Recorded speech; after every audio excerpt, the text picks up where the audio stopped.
indivisible, with liberty and justice for all. Thank you very much. This time, I would entertain a motion for approval of the minutes from the meeting on November 23rd, 2015. So moved. Motion by Commissioner Wathen, second by Commissioner Bartleman. Any discussion? Seeing none, all those in favor signify by saying aye. Aye. Opposed, like sign. The minutes are approved. Next, we have the minutes from the November 23rd fiscal court workshop.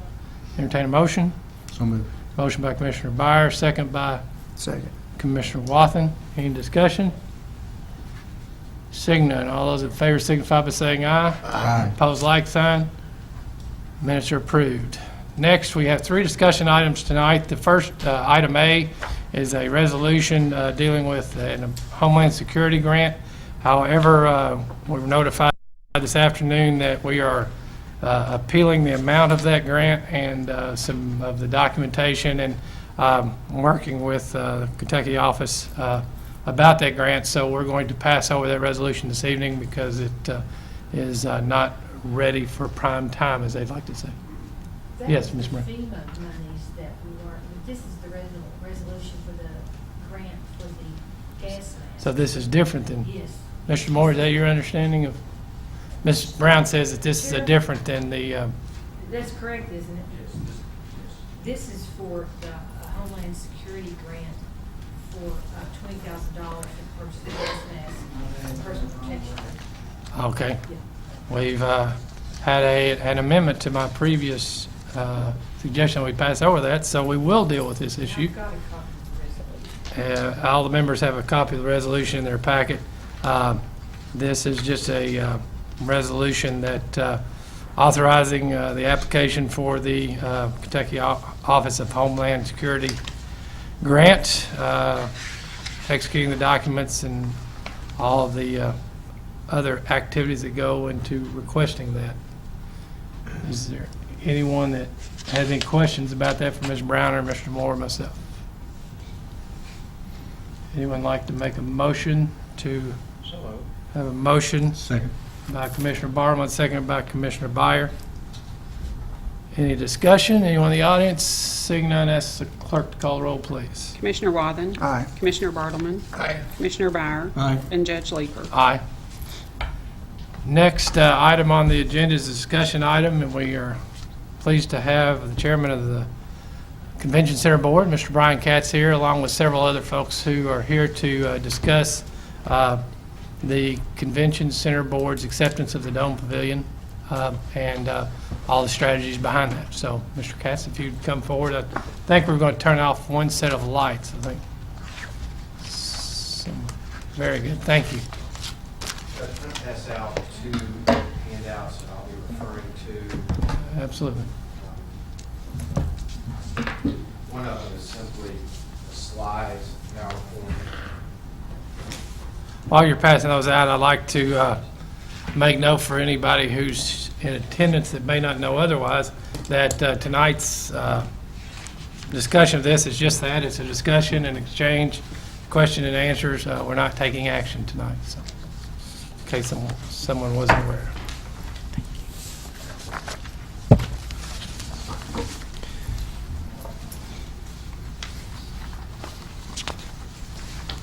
Thank you, Judge Leeper. Thank you for allowing me to be here. My name is Brian Katz. I'm the chairman of the board for the Convention Center Corporation. We've got several folks here from our board who are here in attendance, and I appreciate them being here. Also here we have City Manager Jeff Peterson and the City Finance Director Jonathan Perkins, Steve Doolittle with PRDA, and we appreciate them being here as well. A number of weeks ago, or maybe even longer, the county, through Judge Leeper and Mr. Bartleman, and the city asked our board to work on a capital improvement plan to look at sort of long-term issues, expenses, and how we would finance those down the road. And although it wasn't my request, I think that request was made, I think, because it was contemplated that there will be, and I think presently is, a little excess of the transient room tax that is being generated, and we'll go through that. And the thought was, I think that was the reason that the plan was put into place, is to look at our financing needs and how the transient room tax might be used in order to meet those needs. So with that in mind, we put together a capital improvement plan, and I came before the fiscal court again a couple months ago, I think, and presented that and had some questions and answers that we hopefully provided. Since that time, the Convention Center Board 3 weeks ago or so was asked to accept ownership of the Dome Pavilion and the costs that were associated with that. And our board voted to accept ownership of the Dome Pavilion from the city, conditioned upon this body, the fiscal court, agreeing to allow the use of the excess transient room tax that is contemplated to be used for certain expenses involved in the relocation of the dome. So our board voted to accept that, conditioned upon the fiscal court agreeing to allow the use of certain excess dollars of the transient room tax. And so we're going to go through that tonight as quickly as we can. So one of the handouts that I've presented is this one, and I quoted from the bylaws of the Convention Center Corporation. And the reason I did that is because there has historically been a partnership between the city and the county, and basically all the things that the Convention Center Corporation has been and is, all of the financing, all of the building, has been the result of a partnership between the city and the county. In fact, our mission statement, I emphasized when I spoke to our board, I emphasized really the first couple of sentences of the purpose here, which is that we, the board, we are an instrumentality of the city and the county. So we are a tool that the city and the county uses to promote certain purposes. But I'd ask you to focus tonight on the next couple of sentences of what our purpose is.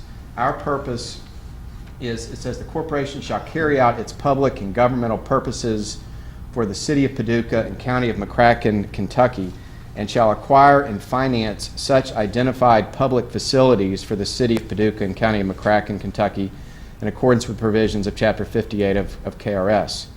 The corporation is empowered to acquire by purchase, lease, condemnation, or otherwise real estate located within the geographic boundaries of the city of Paducah and the county of McCracken, or any interest therein, and to construct or otherwise acquire facilities, building structures, etc.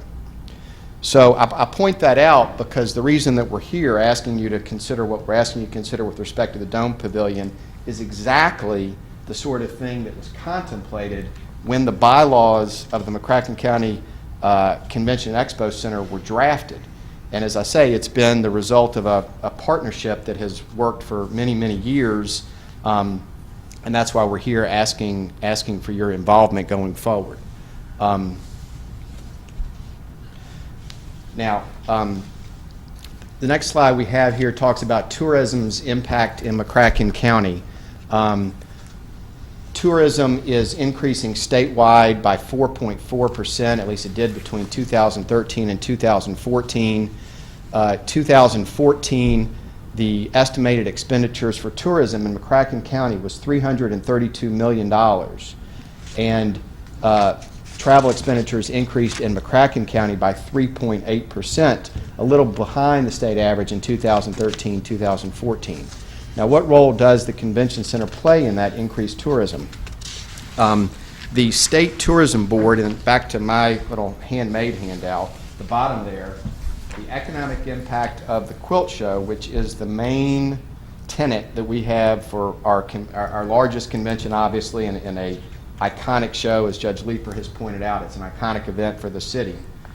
The State Tourism Board has estimated that the 2014 Quilt Show had a economic impact of $25,462,000.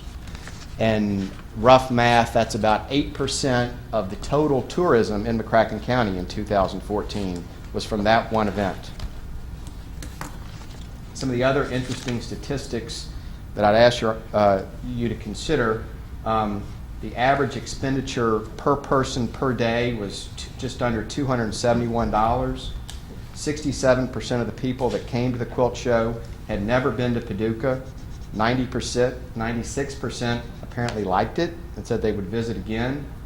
53% of those that came stayed in Paducah. 60% were college graduates. 34% reported having disposable income of $100,000 or more.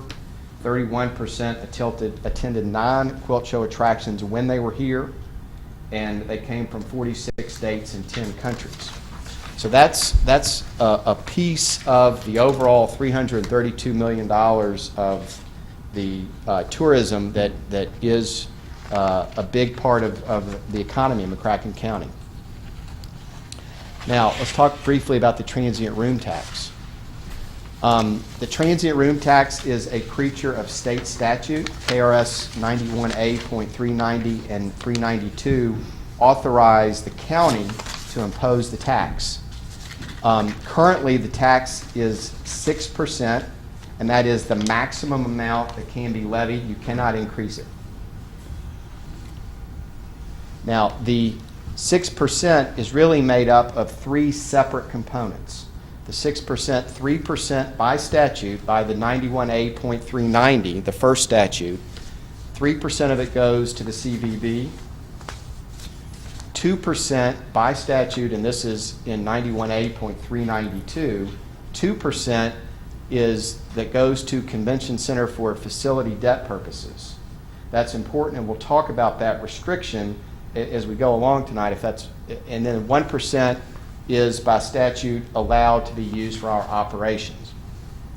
So what's important to note is that all of this money is restricted money. It can't be used for any other purpose, and the 2% that is available for paying bond financing can only be used for bond financing for bonds that are issued in connection with convention facilities. So it's restricted money. So if the money isn't used for this purpose, it can't be used for ball fields, it can't be used for the jail, it can't be used for any other purpose.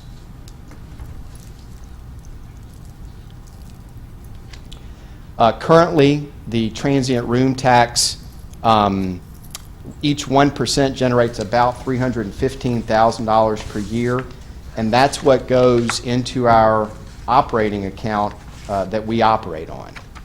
And as you see, it's growing about 3% per year, and it has been growing for about 3% per year for a number of years. And of course, the room tax is paid on every hotel room in McCracken County. The predominant majority of those are in the city of Paducah. And of course, that's paid by, for the most part, people that don't live in Paducah, but who come here to Paducah, McCracken County to visit.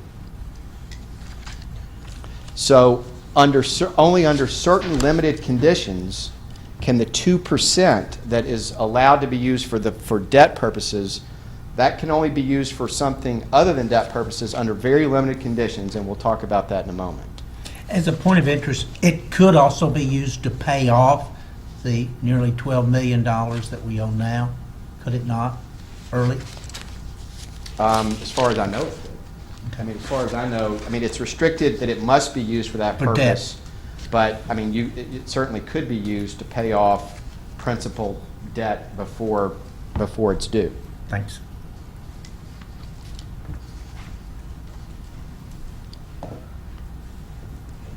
So focusing on the 2%, which is a statutory creature of 91A.392, as I said, it's for the retirement of bonds issued to finance the expansion or construction of a governmental or nonprofit convention center. And so to what extent can that 2% be used for something other than paying off bonds issued to finance the expansion or construction of convention centers? That can only be done if an amount equal to 1 year's debt service is held in reserve. And that's an important point that we'll get to as well. Let's take that up now, actually. if you look again at the handout, not the slide handout, but page 3 has an amortization schedule. And this amortization schedule assumes no new debt is issued. So if nobody issues any more debt, and all we have is the existing debt, this amortization schedule shows the amount of unused bed tax that is projected to accumulate. So this is the, quote, excess bed tax that we're really talking about. And so in 2016, the excess bed tax is projected to be $45,379. And as you can see, it'll be year 2021 before, at that point, the accumulated bed tax, which is the second column. The first column is each year's unused bed tax. The second year is the accumulation of the unused bed tax, the second column there.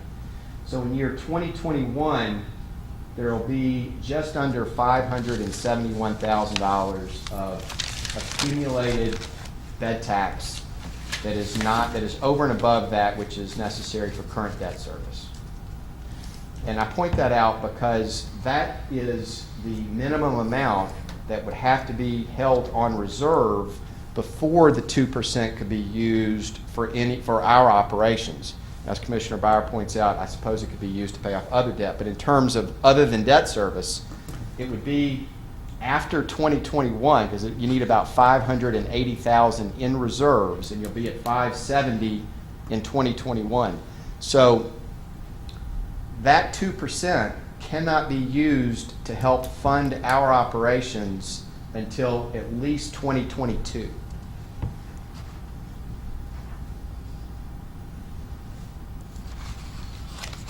Now, let's look at our budget. Our revenue comes from two sources: the 1% transient room tax, which is about $315,000 per year, plus whatever we can rent rooms for. And then we've got the expenses you would imagine. The largest single expense we have is utilities.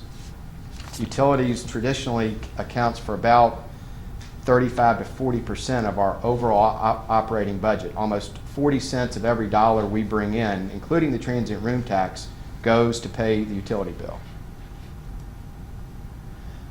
Since 2009, there have been occasional operating subsidies, as this board is well familiar with, and both those of the city and the county, again, acting as our partners, have helped fund us and provide additional funding when we have needed it.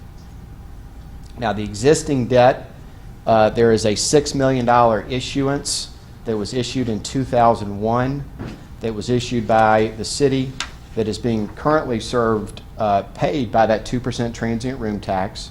There's a second indebtedness that was issued in 2009 of $5 million.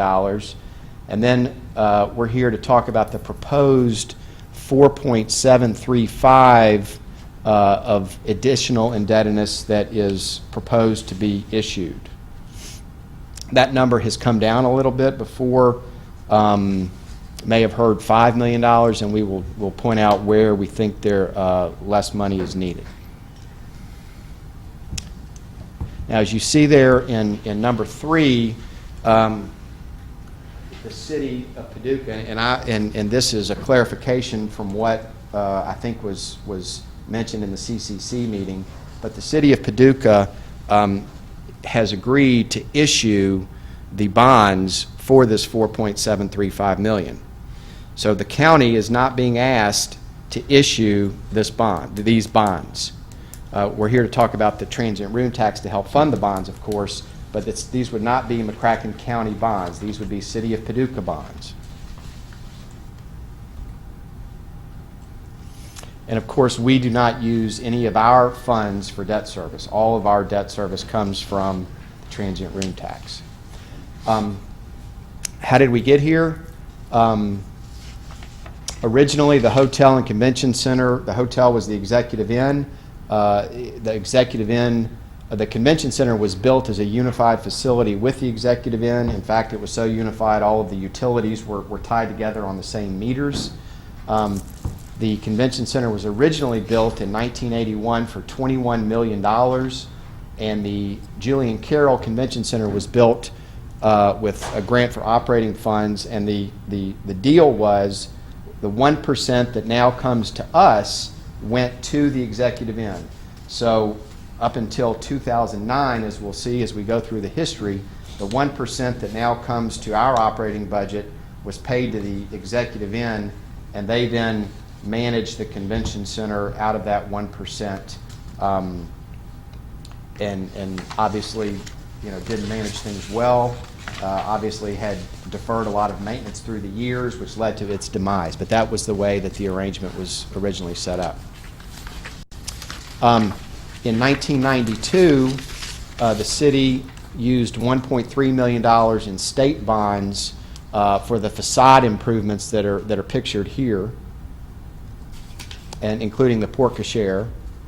In 2001, the city of Paducah and McCracken County issued $6 million in joint debt to fund the Expo Center. That's the $6 million here in number 1. So that was issued in 2001.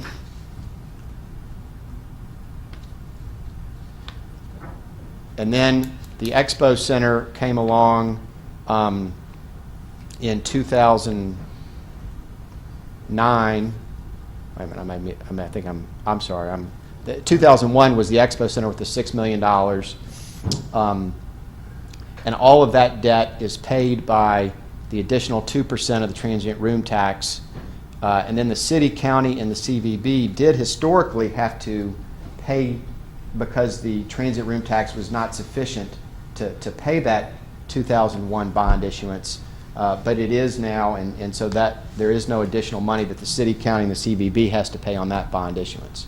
In 2009, the convention center underwent a major overhaul, and there was $5 million of debt issued by the county, and that is paid by the city and the county general fund to service that debt currently. So from 1983 until 2008, 25-year period, it was that the convention center was run as part of the executive end. 2001, the Expo was built. 2009, the executive end closed. 2009, the city and the county began having to pay operational subsidies. 2009, the city and the county issued debt to separate the utilities and to rehab the Julian Carroll Convention Center. That was the $5 million issuance that we just talked about in 2009, which is there.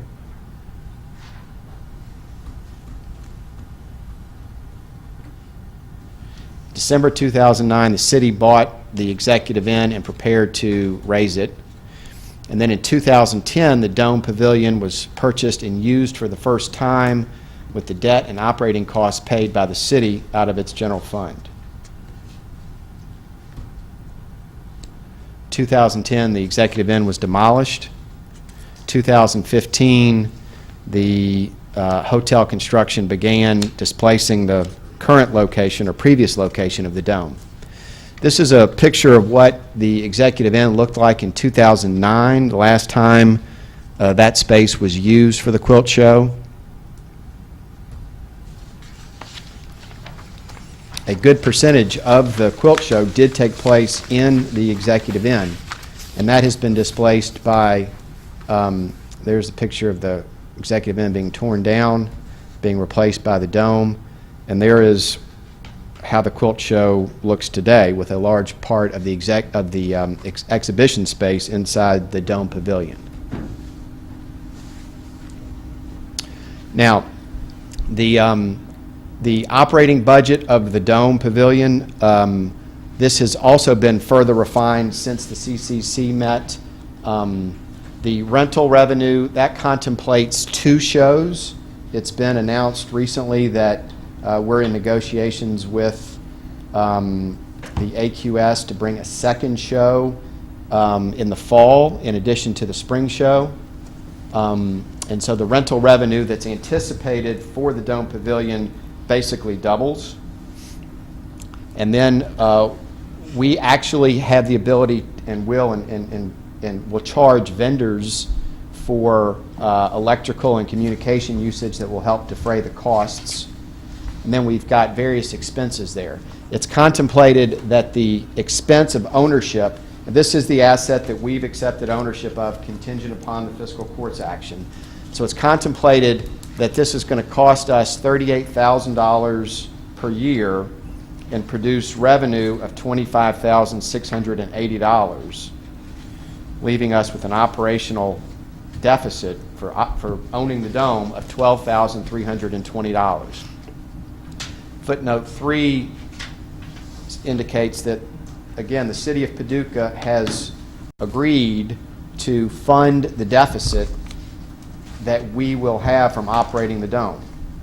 I know that is probably a concern for the fiscal court, and so let me be clear again. To the extent that our ownership of the dome results in us losing money from owning the dome, the city of Paducah has agreed to finance that. They're going to pay us the $12,320 that we're contemplated to lose by owning the dome. So there's no risk that at least we're going to come to you and say we lost money as a result of ownership of the dome, and we need help with those expenses. Now, just there's been talk in the community certainly about other alternatives for the quilt show. The third page of, or the second page rather, of my typed handout, we, the CCC, entered into a contract in 2013, I believe, that goes through 2019, where we are under a contractual obligation to provide the dome space. It's a little over 38,000 square feet of space. So the Julian Carroll Convention Center is about 50,000 square feet roughly. The Expo Center is about another 50,000 square feet roughly. And we're under contract to provide that 100,000 square feet plus the Dome Pavilion. And the Dome Pavilion is specifically mentioned in our contract with the AQS. It has been discussed that maybe a different solution for providing that space could be the what's commonly known as the showroom. We've got a schematic here that shows the space that is the kitchen, the showroom, and the what used to be known as Kincaid's.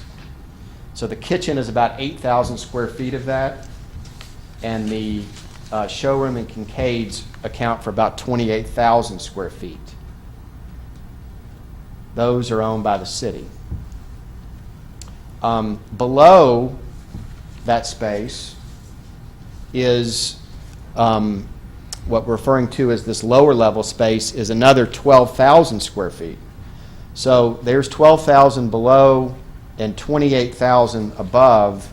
So that's 40,000 square feet of space that it has been mentioned it was a possible place for the quilt show to have their exhibition space in lieu of the dome. So let's talk about that.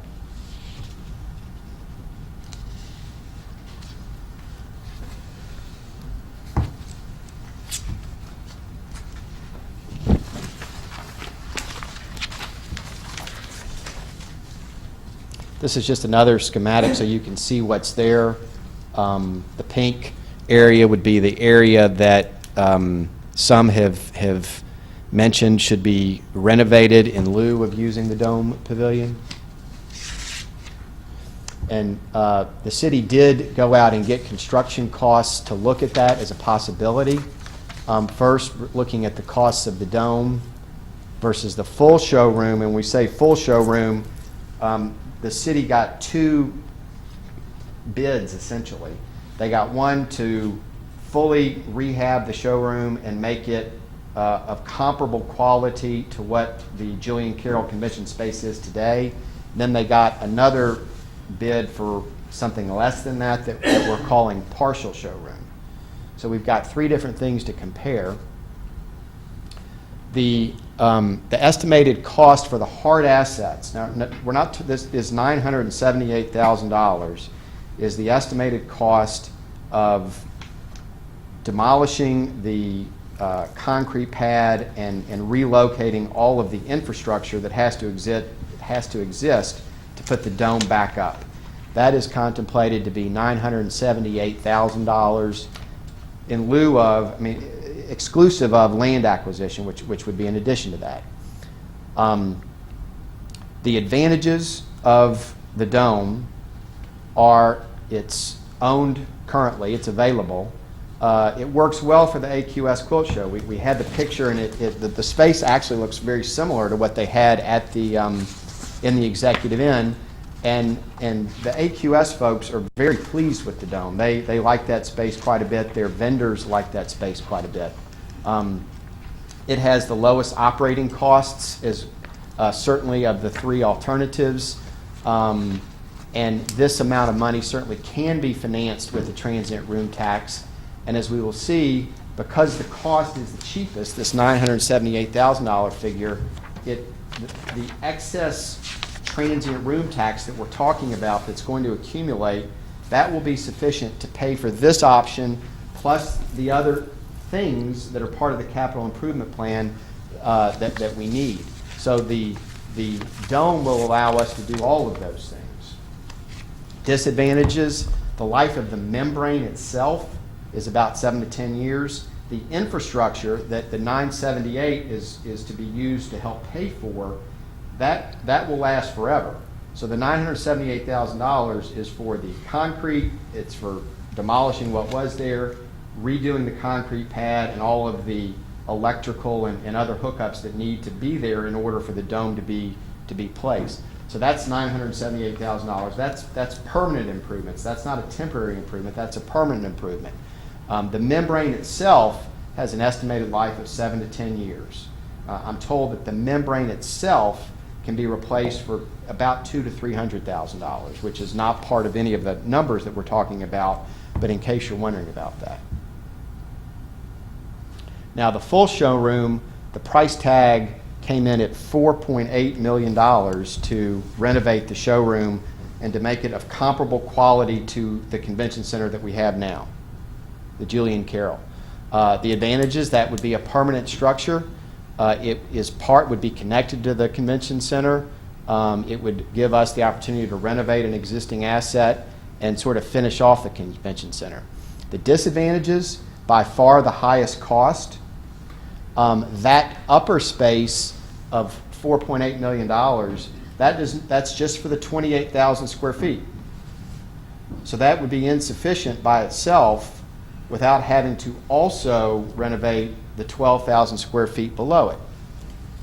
And the other point to be considered here, which to me is the biggest reason that would be a really bad idea, is that's the same space. If we were to do that and to go build a $4.8 million rehab the showroom and spend $4.8 million, that's going to provide 28,000 square feet that will compete with the expo that we already own, that is already underutilized. The expo, I believe, is occupied maybe 25 days per year. And so I would submit to you that it makes no sense to go spend $4.8 million to build another 28,000 square feet that at most will be used 14 days per year. I mean, we've had the quilt show since 1981, 82, 83, and we've had the expo since 2001, I think. And during all that time, that's 2001, we've had 14 years. The only show we've ever had that has required all of that space is the one quilt show. So I just submit to you that it doesn't make any sense to go make a facility that is already way too big to go make it bigger. It just doesn't make any sense. I think that we've got a facility that we need to be this size. It's going to be 14 days a year that we need it to be what the dome provides plus what we already have. And it just makes all the sense in the world.